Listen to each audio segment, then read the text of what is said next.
Good morning, good afternoon, good evening, wherever you are in the world. My name is Ingrid Jones, and thanks for tuning in to Final Thoughts Live. Baylor TV boxing, Joshua versus Breazeale, Groves versus Mali, Eubank versus Doran, Dillian White, Conor Benn, and I think Anthony Ogogo, something like that. Anyway, got 20 minutes to get through these fights. I think we'll start before that to make an announcement. I believe that Errol Spence, the up-and-coming welterweight future star, after blowing away Chris Algieri, blowing away Chris Algieri. Now that he will be now fighting proposed Leonard Bundu. I think that's a very good fight for the young man. Bundu's never been stopped before, so it's a great step in the next direction for him. So that's fantastic news, and I'm really happy about that. So that's something for people to look forward to in the future.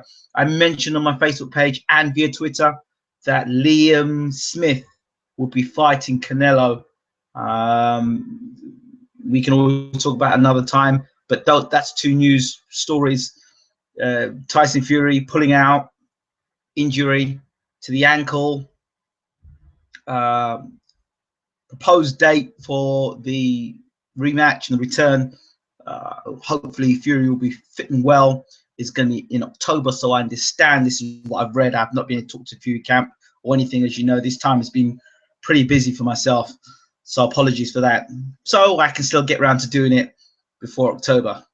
Fingers crossed. Right, so let's get through these fights. I think we'll go with the fights first, with obviously not much happening with them. In terms, I mean, not much happening, but not much happening with the Anthony Ogogo. Very quickly make the statement here. I think Anthony Ogogo, I call him Anthony Onono. He's done more talking than he actually done fighting. Been injured, so he's fighting tonight. Just want to see him get the win and fight consistently, and let's see him actually doing something in the middleweight division, if that's the division he's going to be in. I actually don't think he's going to do much in his career personally.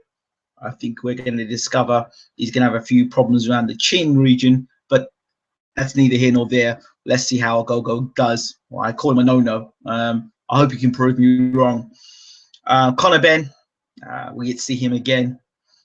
My thoughts on him is Conor Benn's got to focus on better defense. He's not his dad. I don't think he's got his dad's explosive punch power like Nigel had. I don't think he moves his head like Nigel did.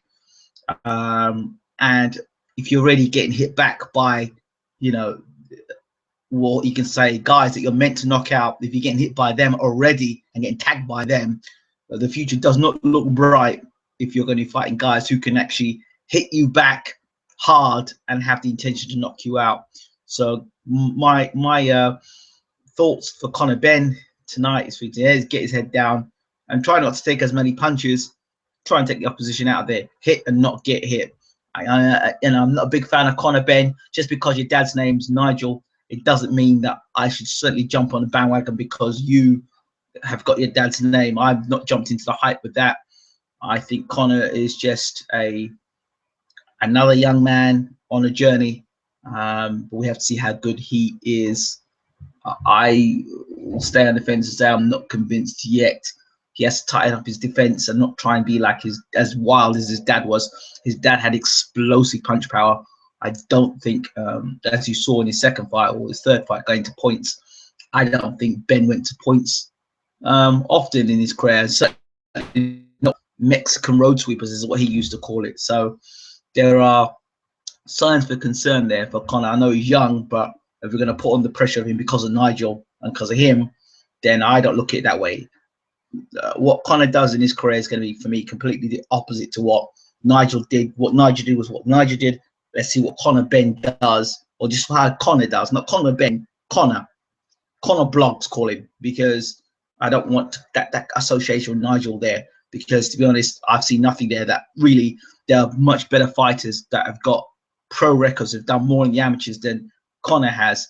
And again, that's down to the connections than opposed to actually how good he actually is.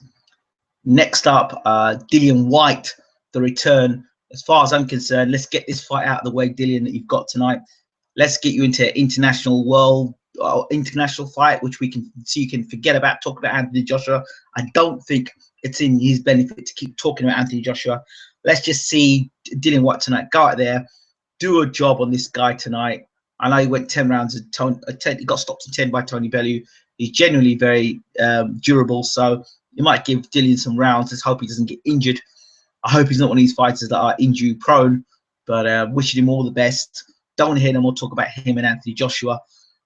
Let's see him go out there and actually do something on his own and accomplish something on his own. Become a European champion. Become British champion. I don't know. Just do something outside of the realm of Anthony Joshua. For me, because we still don't have any answers as to how good Dillian White actually is. We need to see him fight somebody else. So good luck, Dillian, tonight. Who next? Is Chris Eubank Jr. versus Doran. Eubank Jr. meant to be fighting. Proposed to fight Gennady Golovkin in September. I have to speak to Abel Sanchez about that and see what he's got to say about it. I personally don't think Eubank is ready. I think I'd like to see him fight some more. Not that I'm saying that Golovkin some unbeatable sort of monster or something. I'm just saying that I'd like to see him fight a couple more fights above British level. I expect him to blow Doran in the first 3 rounds. In fact, I expect him to probably blast Doran out of there in the first round. If you're going down to Luke Keeler, if that's your measuring stick, and everyone say, "Oh, that was a fight. It was a tear up." Yeah, it was a tear up at that level. But now we're moving to the next level with Eubank Jr., all 3 levels above that. And if you're getting caught clean and going over to, I mean, the punch that Keeler knocked him over, imagine Eubank hit him with that same punch. He might not get up. So just depends on how Eubank plays it. But if he's all there and he's really hyped up, he'll blast Doran out of there in round 1 or 2. That's why I think unless Doran's got to hit Eubank early, hard, and let him know you ain't walking through me. Otherwise, Doran's going to get blasted out of there. Moving on. Who have we got next? Murray, Groves. The real thing there is if Murray is a genuine super middleweight, and I'm not sure if he's genuinely super middleweight. I think it takes time. You should move up and get your body acclimatized to super middleweight. He's had a couple of fights at super middleweight against guys that I couldn't really care for, to be honest. But this fight against George Groves, if his body's accustomed and he's ready and he can absorb the punishment of a big super middleweight in George Groves, and George Groves himself, in terms of punch power, again, hasn't proven that he's a genuine puncher in the super middleweight division because he hasn't knocked anybody out at world level as a super middleweight. He's knocked guys out as he's knocked guys out up and coming, his way up. But as he's stuck to the highest level, he hasn't really sparked anyone. So for me, he's got Carl Froch. Yeah, he did. Froch came back and beat him twice. So, those are my concerns there with Georgie Groves there. Stamina issues still the same, I think. Still very deluded.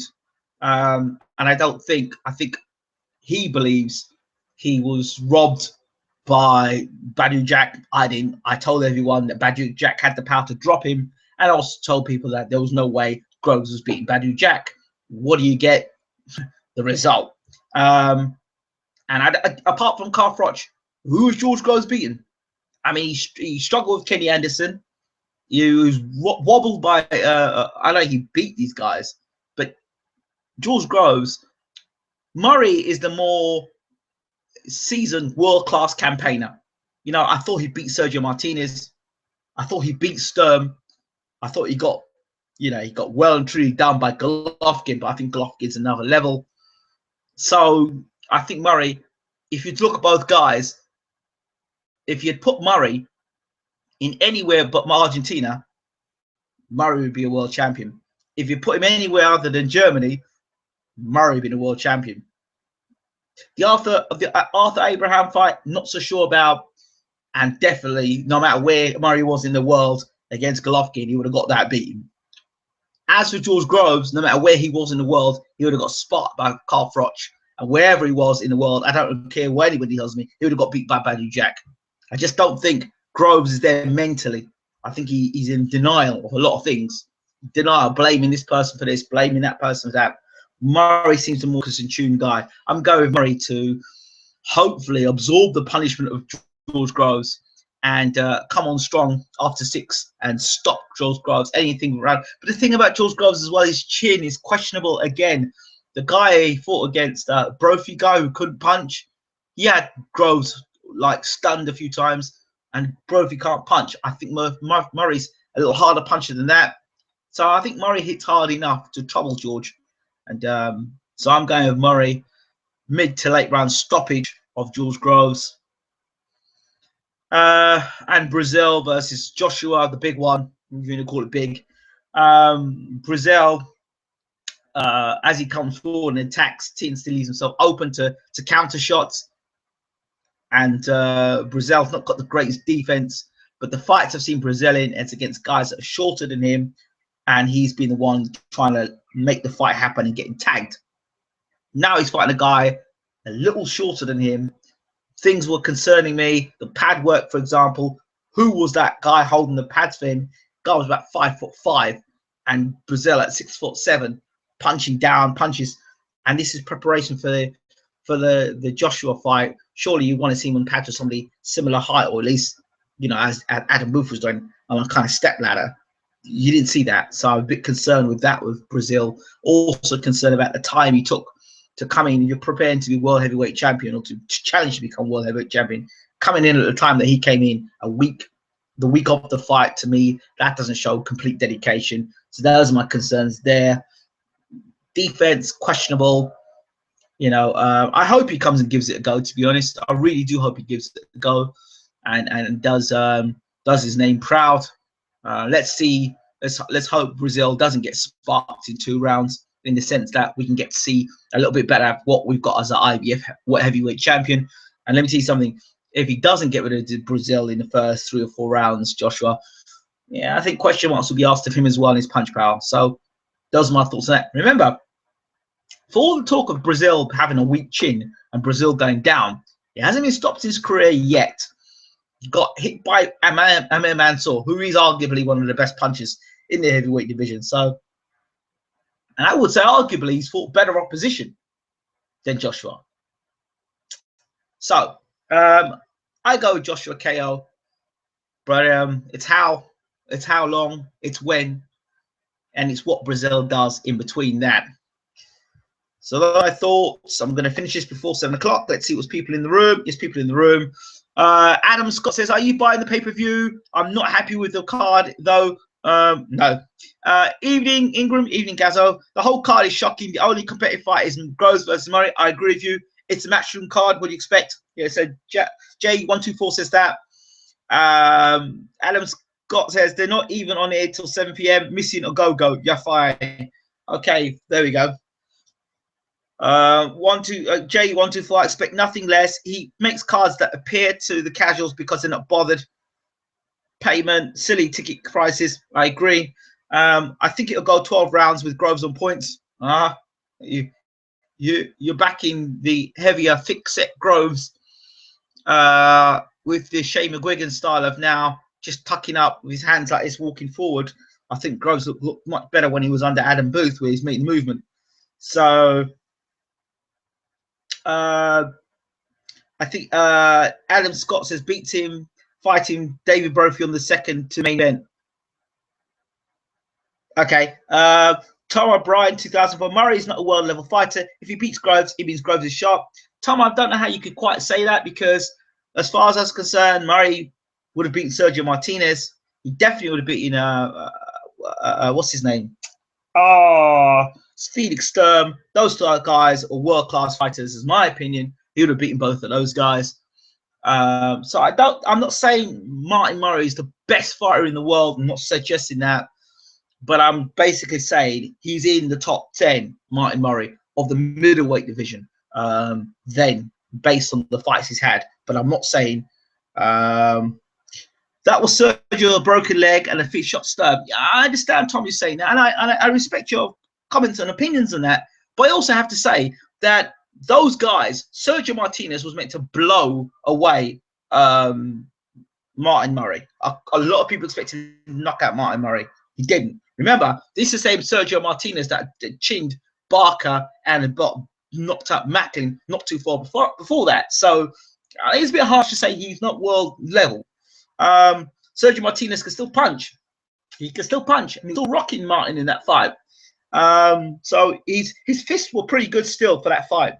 As for Felix Sturm, well, Felix Sturm was shot. I don't know about that. I've still had a few fights in him left. Wasn't that the same Felix Sturm that when Barker won the world title came back and knocked Barker out in 2 rounds? Just saying. So we've got 5 minutes to go, so I'm not going to stay much longer on it. I'm just going to stay with this, but I will be back this evening to talk about Keith Sometime Thurman and Sean Showtime Porter. My prediction is Showtime Porter has got to learn from the Kell Brook fight. It's how much he's learned from the Kell Brook fight. He's got to close the range down fast, get Keith on his back against the ropes. Don't allow Keith to land those pot shots, those wide winging shots. Keep Keith backed up on the jab against the ropes, and that is where Porter will get his most success on Keith's chest, because Keith cannot fight when his back is against the ropes. Keith cannot fight when you're on his chest. Keith is a good fighter when you give him space and distance to land his big bombs. Other than that, on the back foot, he's ineffective, and that is where Porter's going to have him. If Porter decides to stand in front of Keith like this, or try and box with him, then Keith will have the advantages. But for me, I'm looking for Keith. I'm looking for Porter to close the range, as Collazo was doing. Close the range down, get on him, and catch Keith. And Keith defensively on the back foot, on the ropes, is not a pretty sight. Question marks about Thurman's chin. You know, it's going to be interesting to see how Thurman handles this fight. As you know, I'm a big Thurman fan and a big Porter fan. I'm leaning towards Porter. Experience, momentum. Keith's been out of the ring for almost over a year. Momentum, experience, the experience of losing your unbeaten record, being humbled, and then coming back and then being in big fights after that fight against Broner as well. So for me, I'm going to sway towards Broner, what's his name? Porter for this one. And finally, I hear rumors that Pacquiao and Broner are going to fight. It's going to be interesting. This has been Ingram Jones Bayloric TV. Thank you so much for tuning in. I hope it's a good night of boxing. I really hope it's not a night of 90-10s. And maybe there's a few upsets on the cards. And if there were a few upsets, well, it wouldn't be such a bad card now, would it? I'm out. You guys take care, and thanks for watching. Enjoy the boxing tonight. See you after the show. I'm out.